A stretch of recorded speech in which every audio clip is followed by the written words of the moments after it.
Hello, welcome to our first live webinar on the new Care Control update. We haven't done one of these before, so we're going to see how it goes, and if it goes well, we'll repeat it. If it doesn't go too well, then we probably won't do it again. Okay, so the idea of this session, first of all, my name's Matt Luckham, and I suppose I'm the creator of Care Control, and I'm still heavily involved in a lot of the development work and changes that take place on the system. The purpose of this webinar is to try to explain all of the new features that came out with the new release. The release was issued to all of our customers on Monday of this week. It was quite a big release, so there's lots of changes in there, and we're struggling really to get a communication out effectively that everyone knows all those changes. So that's the purpose of this webinar. During the webinar itself, you can put questions to me. The idea is that the webinar will take about 45 minutes. At the end of that 45 minutes, I'll spend the last sort of 15 minutes going through some of the questions. If anyone wants me to go over any other areas specifically, then I can do. And finally, the webinar itself will be saved. So if you come in late, or if you get bored, or if you have other priorities, you can always come back to this particular link and watch the video again. So we'll see how it goes, and obviously we would welcome your feedback, as that will shape how we may respond in the future. To ask questions, if you look at the screen here, there is an option down here that says let's chat. Now that let's chat option you will be able to use to ask questions, and then we will respond to them at the end of the webinar itself. Okay, so I'm just going to wait a couple more minutes for everyone to come on board, and then we will start the webinar proper. Okay.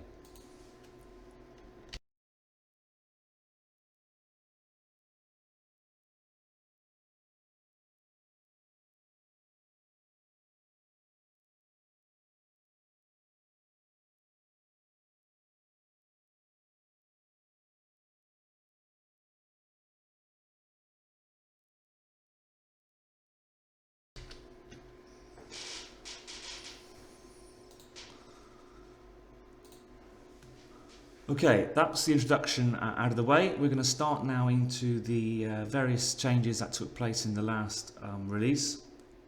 Like I said, there were quite a few changes, so we'll go through them one at a time. Hopefully I will do justice to the release in terms of the functionality that is included. So the first area I want to pick up on is menus. We changed menus quite significantly in the last update. This is really to make them more consistent throughout the various systems that use them, make it easier to you to create menus, and to record the choices of the service users. To create a menu, you go to the Care Control Windows software, click on Communication, and then you've got three options regarding menus: manage and view meals, manage menus, and view and print menus. If you click the middle option, manage menus, this will load for you the manage menu screen where you can create a menu and start the process. So if we were to add a new menu here, you'll notice a couple of things that have changed. So first of all, menus are no longer linked to the rotor. Okay, that was an historical thing. I'm not quite sure why we did that originally, but menus were kind of hard-coded linked to the rotor, and whatever rotor you had, the menus followed that pattern. Now you can actually define the menu pattern that you want. So I know for some of our customers, they may have a 2-weekly menu, others may have a longer menu, 4 to 6 weeks. So in this example, we'll just put in a title for our menu and a description. And we'll leave the menu settings the same, but you can change those, and you can also change them in the menu when you're creating it as well. Okay, so our menu's been created. We can now select the menu, and then we can select down the bottom here where it says Edit Menu. Now, you'll notice when it loads, it's just a completely blank screen, but we've tried to make it really easy for you to create this menu now. So first of all, we want to add some menu lines. In this example, we're going to try to add breakfast entries for every day for the next 4 weeks, and I'll show you how easy that is to do. So first of all, add menu lines. We can select how many lines we want to add. Let's say we're going to give people 3 options for breakfast every day. The meal type is already selected as breakfast, but we could change it to one of the other meal types. In this example, we're just going to add it to one day. So we're going to add it to Monday for the first week. And the reason we're doing that is because in this particular example, the breakfast options are going to be the same for every day. But we don't want to be putting those in manually. We want to use some of the functionality to be able to create that in a copy and paste sense. So we select Monday week 1 and select Add Lines. That is giving us now a menu with just 3 lines on for a particular week and weekday. Now, if I select the drop-down list against missing blank meal, we can see all the different meal options we could pick. Now, the reason it shows you everything is sometimes it may be appropriate for you to use a meal option, for example, which has been defined for lunch for the evening menu. But in this example, we just want to see breakfast meals. So for that, we pick where it says Filter Meal List, we select breakfast, and now we can choose just breakfast items that are in our meal database. So for these 3 items, we're going to pick 3 options here. So bacon and eggs for the first option, boiled egg for the second, and Cheerios for the third. And now we're going to save those changes. So we keep saving as we go. Now, like I said, what we really want is these 3 menu options to be available for every day for the next 4 weeks. To do that, we first of all select the lines that we want to copy, and you can do that either individually or you can just press this button here and it will select all of those lines. We can then select this option on the bottom here where it says Copy Selected Lines, and now we can select that we're going to have this menu option for all the different weeks. So in this example, we're going to copy it to week 2, week 3, week 4, and we're going to copy it to every other day apart from Monday, which we've already done. And when we select Copy Lines, we now have a menu where everything has been created for the next 4 weeks, and you can see all of the menu items have been added. And that's how easy it is to add lots of menu items. You've also got some other functionality on here. So you could right click, for example, and just say filter by Mondays only, and then you see the Mondays. You can also add additional lines if you wanted to. And an important change is you can now also add what's called one-off meals.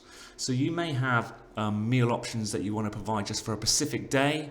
And when you select this option to add a meal, you can select the date, the meal type, and the specific meal you're going to add, and that item will only show for that particular menu day. Now, the final area that we want to show you on this on the menus is the ability to change those settings. So at the moment this menu starts on a Sunday and it's on a 4-week rotation. If we wanted to change it to a different start date, we could do. If we wanted to change the number of weeks it rotates, we can do. So this is now specifically linked to the menu rather than it being linked globally on the system. One other change within menus is the ability to assign them. Previously you had to go into each of the service users' care plans and assign that menu to those service users. Now you have an option where it says called bulk menu assignment. When I select this option, I can now go through and select the different menus and assign them. Now, one thing you've got to do, which I forgot to do then, is you've got to make the menu active. So currently you see test menu 2 is not active. If I toggle the active deactive button here, we now it's an active menu, but it's not assigned to any of our service users. We can now select bulk menu assignment, and you'll see test menu 2 is now selectable. We can put a reason why they're on that menu.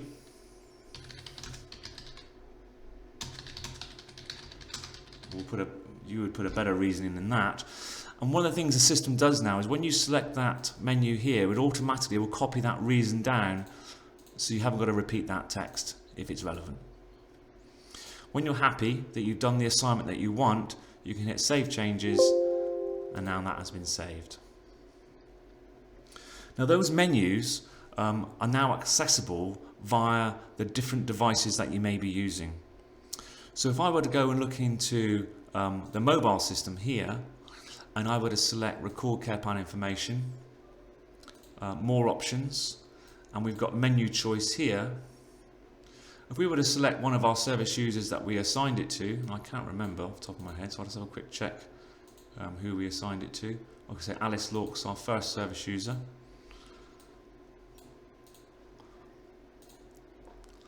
And we select breakfast, you'll now see the 3 options that we have assigned for breakfast.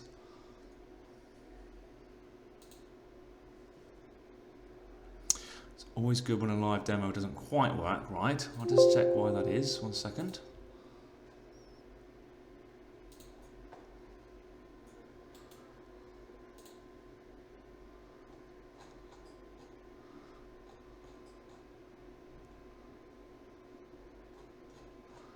Okay, so yeah, we're just a small setting problem there, I think, on this particular menu. I'll just move to the starting point of this particular menu, which is the Thursday. And now we can see the 3 options that we added, and now we can add those to this service user's choices. You'll notice as well that you can now select menu items in the future.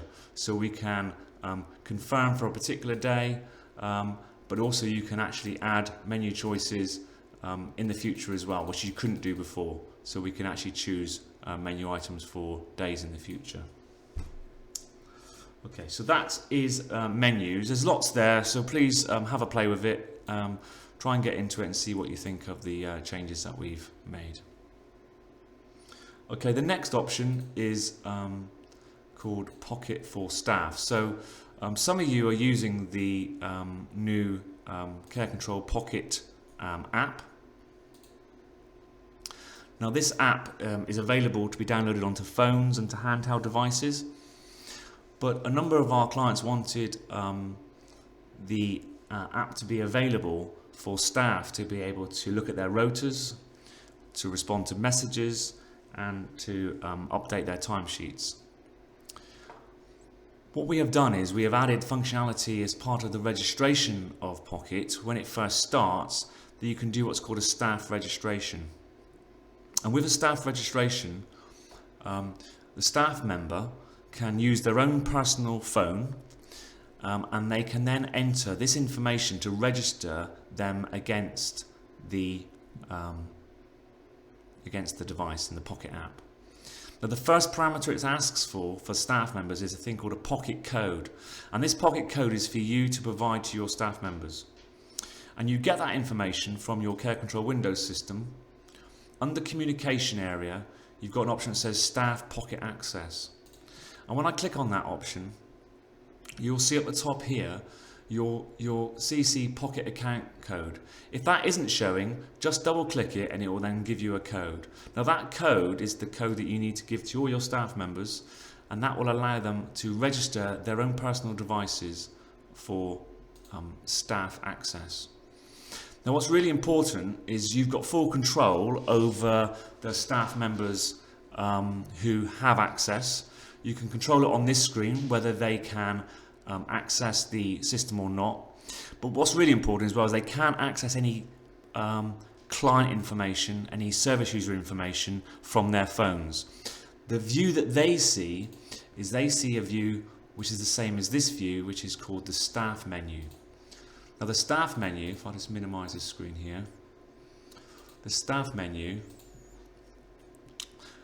allows them to look at their rota. It allows them to look at the cover situation, so how many hours of cover are to go. It allows them to look at messages that have been sent to them and to review their timesheets, but that is it. They cannot access care plan information. The functionality on this screen is they can, for example, on the cover screen, they can touch where there might be cover. They can scroll down, you can see here we've got cover for an activities coordinator. They can touch that prompt, and if they want to, they can try and cover it based on the rules that you've set up, and I'm not able to on this example because of the job role that I've got. If we go back to this screen, other options are they can look at their rota. So their rota, they can look at whether they're working on any day, and on any of those days they can click on that particular day and it will take them to the rota for that day. They can also work with messages. So any messages that have been sent to them from the home will be shown, which they can respond to on this screen. And finally, they can review and update their timesheet, which I think is functionality which I know that for my particular care home is really important for staff, because often they are not in work when the timesheet is ending. But the other really important thing about them having this installed on their own devices is in terms of a way of you communicating to them. Built into the system is a system what's called notifications. Now, notifications is a bit like messaging, but it's actually built into the Apple and Android devices. But what it means is that if you were to send a message to your staff members, they would immediately get it onto their phone. Now, I've got some example of notifications here. Some of them would only be received from managers if they'd set their own personal devices up. So, for example, the alerts only come through on management devices. But there's a message there in the middle where I've put a message out saying that a night shift is needed for tonight, and that would then appear on all of the staff members' devices who have the Pocket app registered for your particular home. So I think encouraging staff to access the Pocket app on their own devices is a positive step. They only have access to non-care related areas, but in terms of a way of you communicating to them, I think it will be a huge step forward. Of course, if they were to leave the home, their access is immediately revoked, and you have the ability, if you wanted to restrict access for a particular staff member if you felt that it wasn't being used appropriately. So something to look at there, and I think that's something which I think is only going to grow in terms of improving the communication between the sort of management and staff members. Next area is treatment escalation flags. So we're going to try and rattle through now because we've already spent 20 minutes talking about 2 items. Okay, so treatment escalation flags. So inside the care plan, under personal details, we have a new setting. And this is a treatment escalation flag which you can set for each of your service users if it's appropriate. For some of our clients, it won't be appropriate because they don't have service users maybe who require it. But the various options you've got on here, you've got not applicable, which is the default, always resuscitate, do not resuscitate, see treatment notes. Now, whatever you put into this box will then be reflected on the various systems. So, for example, on this system, you will see it in the summary screen. We can see the same information in the mobile app.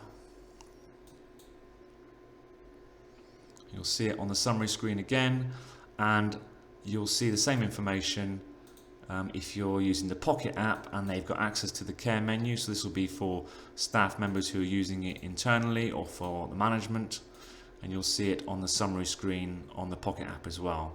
Now, on each of these devices, if you were to touch the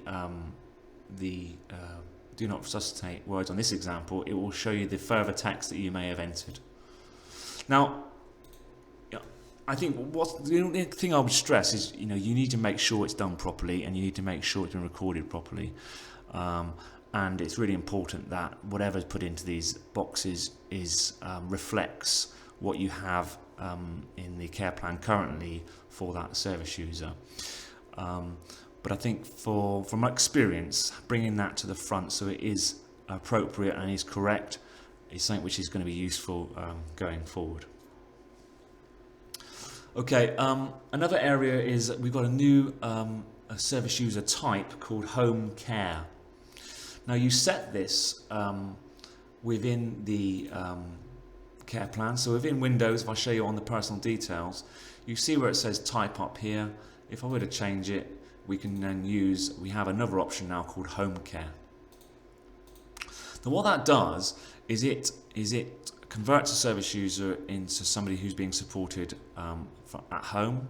And I've done this for one of our other services, I think it was Betty Hassel. And you can see now at the bottom here it says a current address, and that's our current address, and we've got a view directions button here as well. Now if I were to look at Betty on the Pocket app, you'll see a slightly different screen layout here. It's got our current address, a view directions option, and when you click view directions on the Pocket app, it will take you to Google Maps and it will show you the directions to Betty's house. So again, just a small change, but it allows for the in-community clients that we have to be able to set and define people specifically for that type. Okay, we have a new monitoring type on this update called ABC behavior monitoring. Just like all other monitoring types, you need to, first of all, you need to assign it via manage monitoring. So if we were to add it to a particular service user, you need to pick it from the list, just like all other monitoring. And then just exactly the same, you will then be able to select it from the list. So for example here under personal ABC behavior, we've got one service user set up, Alex Laux, and now that monitoring then is available for you to complete, and it's exactly the same on the mobile device and also on the Pocket device. Okay, we have a new bit of functionality called care note analysis. So this comes from one of our clients, I think it was Brookfields. They wanted the ability, and I thought it was a really good idea, to be able to just search all of your care notes for anything, for a keyword. So for example, I've clicked on it before telling you where it is. Under care planning, you've got the option that says care note analysis. This is only available on Windows at the moment. Here you can do a number of things. You can filter by a particular service user, or you can leave it blank. You can filter by a staff member or leave it blank. You've got date ranges you can pick, and you've got then search text. Now, if I were to put in here the phrase had a fall,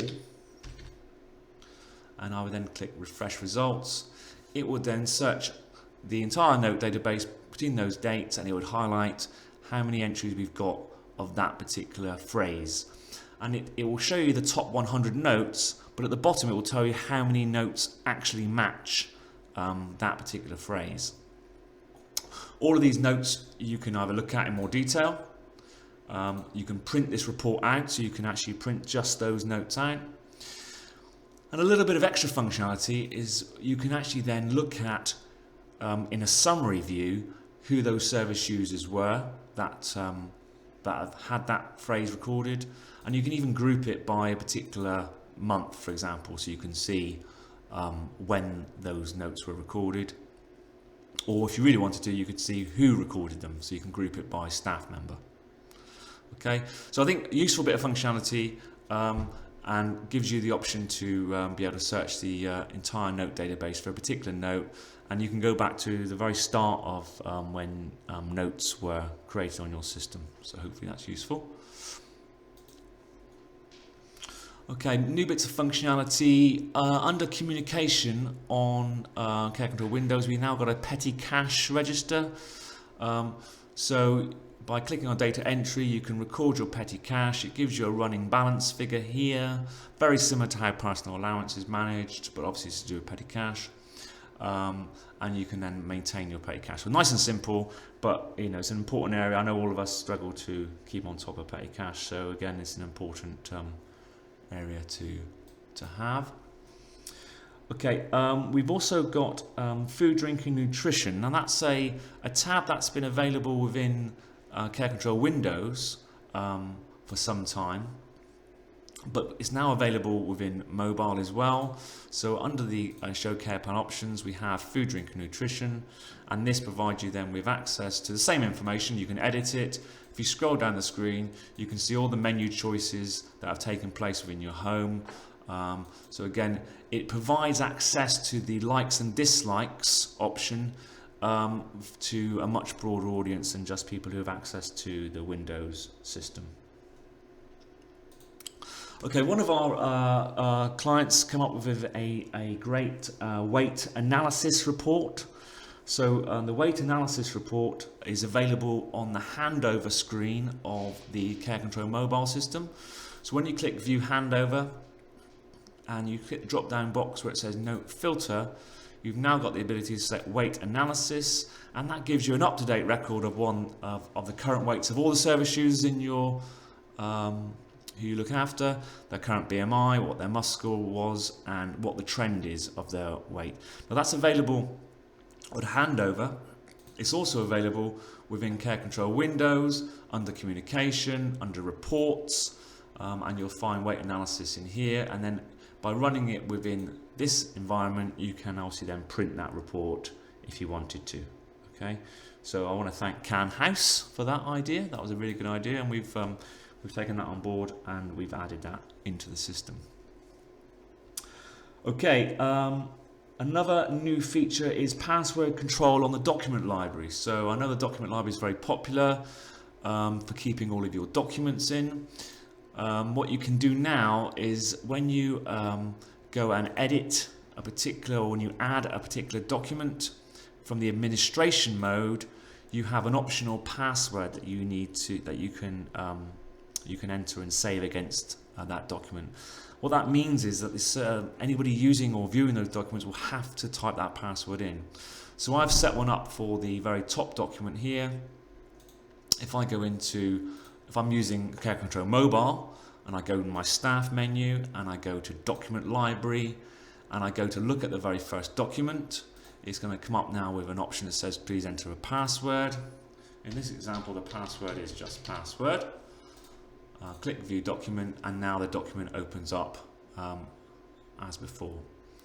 Now the document library is accessible from lots of different places. So for example, if you wanted to password protect documents relating to staff, you can do. If you wanted to password protect documents relating to service users, you can do. So again, just starting to try to explore more things we can do with the document library. The other area that we've tweaked on the document library side of things is we have now added the ability to record what's called viewing statistics. So every time a document is viewed, we are recording who's viewed the document and when.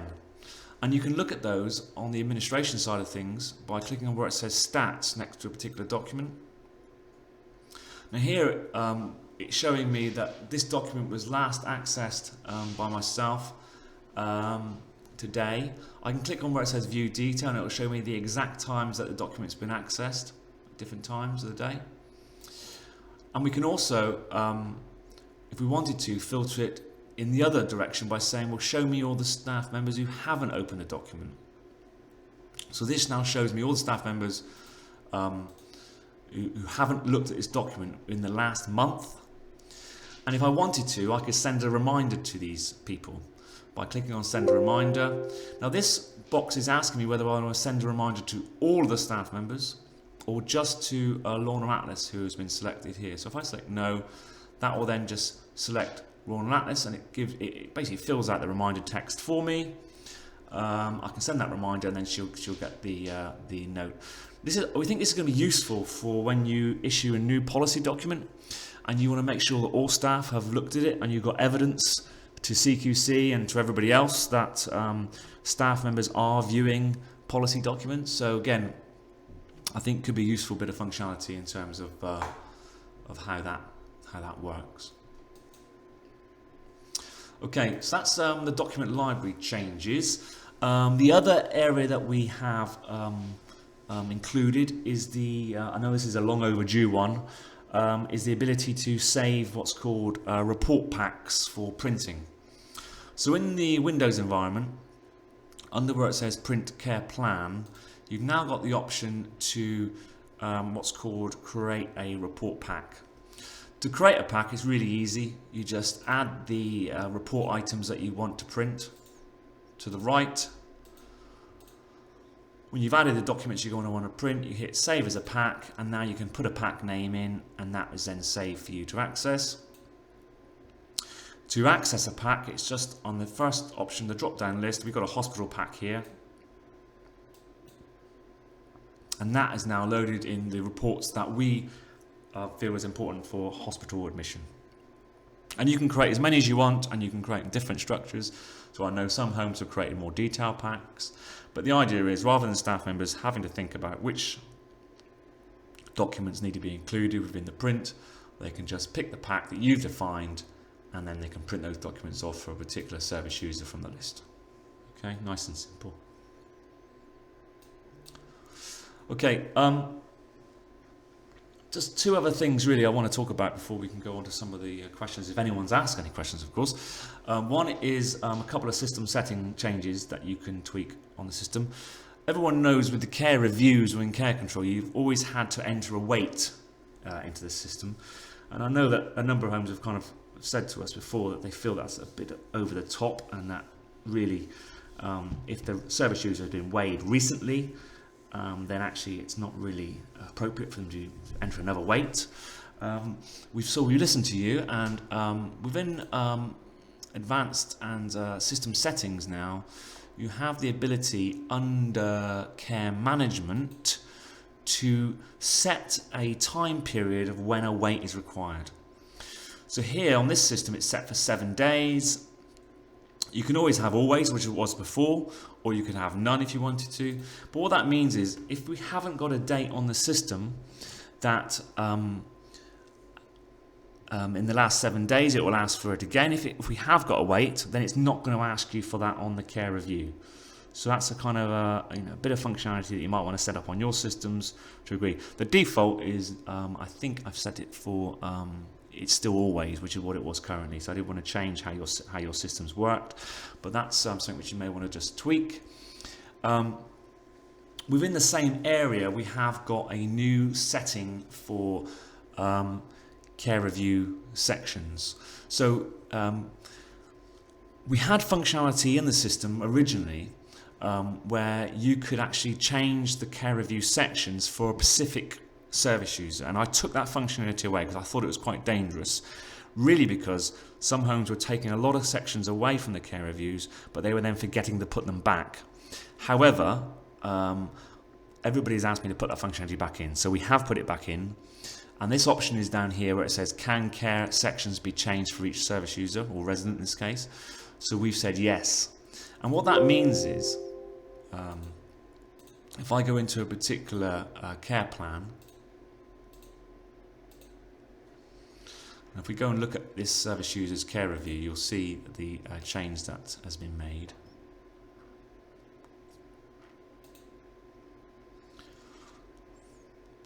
What that means by setting that setting to yes, you'll see that we have now the modify care review sections button. It's reappeared, which can be changed on this screen. The only thing I would say to you is just be really, really careful that sections aren't removed and then they're not put back again. And the view that I take is that it's better to have a domain here where we actually annotate not applicable, because it's not at this stage a domain when it's applicable for that service user, than to then forget to put that domain back on again when actually that service user does need those areas reviewed. So my view is I'm not going to use it for my home. I think it's just a little bit risky that actually care reviews could become then shortened and we will forget to put those domains back. However, I do appreciate that some of our clients have got service users where it's just never going to be applicable to talk about some of these social care domains that which are a lot to do with the residential and nursing home kind of sector. So I get that, and I think it does provide more functionality. Okay, so that's a kind of a whistle-stop tour across all the functionality in this new update. I'm just going to go and check now if we had any questions, and if we have, I will then attend to them and come back to you. So 1 second, please.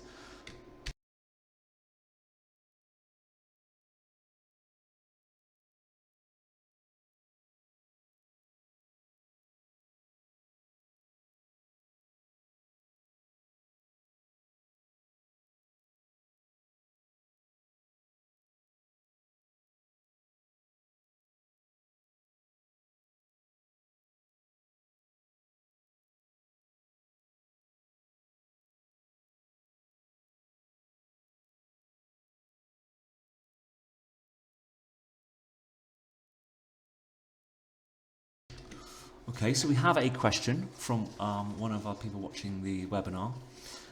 This is regarding the weight analysis, and it's really about the trend column. So let's just go back and look at that, and we can then maybe just remind ourselves of what that column is supposed to indicate. So when we look at the weight analysis, we have just make sure the microphone's turned on. Okay. So we have the number of columns when we got a trend at the on here, which indicates the percentage difference in terms of when the last weight was recorded and this weight. So that's what our trend's supposed to mean. But I can appreciate from the question, which is really about whether it's not clear what the duration is. So what we can try and do is maybe put some additional description above that column. But basically, the top line there, where it says 4.91% in a positive direction, that means that the weight gain for Alice from the last weight that was recorded is 4.91%. Now, it's not clear as to over what period of time that is. So I think maybe we can make some additional information in there to provide support for that particular area.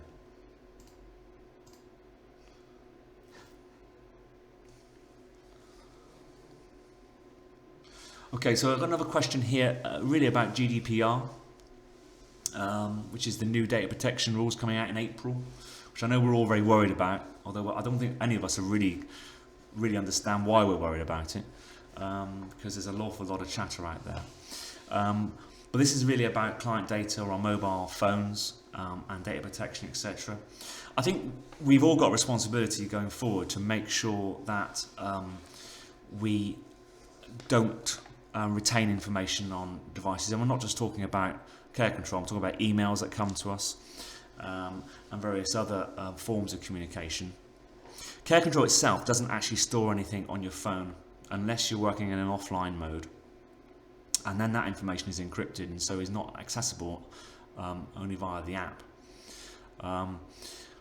I think the changes that we're going to have to make as part of GDPR, and we've been talking to our advisors on this one, is there's going to have to be more controls over the ability for us to remove information, especially if service users and service families want that information removed. And we're going to be sending out a communication to everybody who's part of the care control network at the moment over the next coming weeks, basically setting out some of the changes that we're going to incorporate within our terms and conditions to support the new GDPR Act, but also to allow you then to maybe help you to shape how you position yourselves. Because really, you know, as if I put my care home hat on, we've got responsibilities as care home owners to also make sure that we are communicating effectively to service users, their advocates, and also to staff members as well. So there's a number of changes I think we're going to have to make, and we're going to try to help sort of formulate those changes over the coming weeks.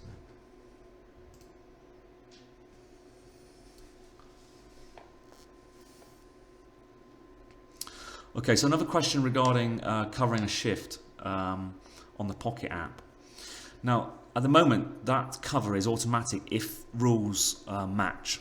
So when we looked at it earlier, and we were looking at the Pocket app here, and as a staff member, if I'm using the system, and I click on a particular shift that's cover, if the rules that we've defined within the system matched, and that cover will automatically be updated. But you can control some of those settings yourself, and it does allow you, if you wanted to, going forward, to basically restrict that automatic cover. But I think, and that's done via the system settings and some of the settings within the system about when people are on holiday, etc., what cover can take place. However, I think it's about 50% of the time that cover will automatically be covered. It may be something for the future that you may want to talk about, if we want to maybe put some functionality in there to make sure it always goes via a manager to give them notification. That might be something which could be useful.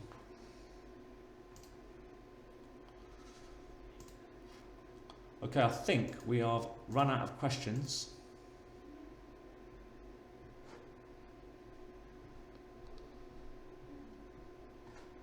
So I just wanted to thank everybody for listening to the webinar. What we're going to do is we're going to save all this so you can look at it again if you want to, and please feedback if it was useful, if you feel that it could be improved, or if it's the right way of trying to communicate some of these big changes in the future. Okay, thanks everybody for watching.